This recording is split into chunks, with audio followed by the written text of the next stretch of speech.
دوستو، اللہ تعالیٰ اپنے بندوں کو حکم دیتا ہے کہ وہ اس پر بھروسہ کریں۔ پر اس دنیا میں دو طرح کے لوگ ہوتے ہیں، ایک وہ جو صرف اسباب پر بھروسہ کرتے ہیں، یعنی اپنی طاقت، اپنے پیسے اور اپنی عقل پر۔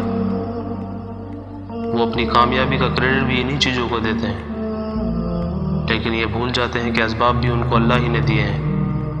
اگر وہ چاہے یہ سب ان سے ایک پل میں چھین لے تو وہ ہاتھ پیر مارتے رہ جائیں۔ اور دوسرے لوگ وہ ہیں جو اللہ پر بھروسہ کرتے ہیں، لیکن ان میں بھی دو طرح کے لوگ ہوتے ہیں۔ ایک وہ ہوتے ہیں جو اسباب کو اختیار کیے بغیر اللہ پر بھروسہ کرتے ہیں۔ دوسرے لوگ ہوتے ہیں جو اسباب کے اختیار کرنے کے بعد اللہ پر توکل کرتے ہیں، اور یہی لوگ عقل مند بھی ہیں۔ اس کا ثبوت ایک حدیث میں بھی ملتا ہے۔ ایک مرتبہ ایک صحابی اونٹ پر سوار ہو کر اللہ کے رسول صلی اللہ تعالیٰ علیہ وسلم کے پاس آئے اور کہا کہ میں اونٹ کو یوں ہی چھوڑ دوں اور اللہ پر توکل کروں، یا اس کو باندھ دوں اور پھر اللہ پر توکل کروں؟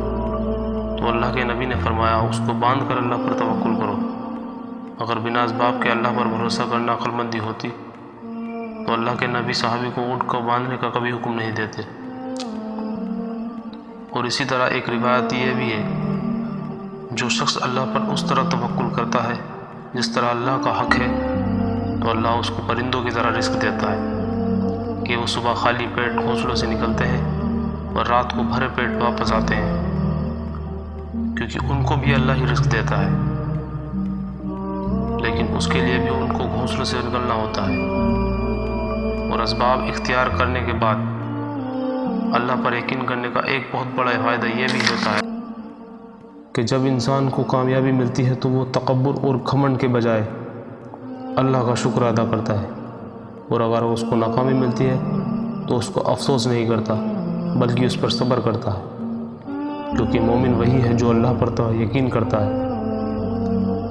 لیکن ہمارا یقین ان پرندوں کی طرح ہے جو اللہ کا کردہ رزق کو تلاش کرنے کے لیے اپنے گھونسلوں سے باہر نکلتے ہیں۔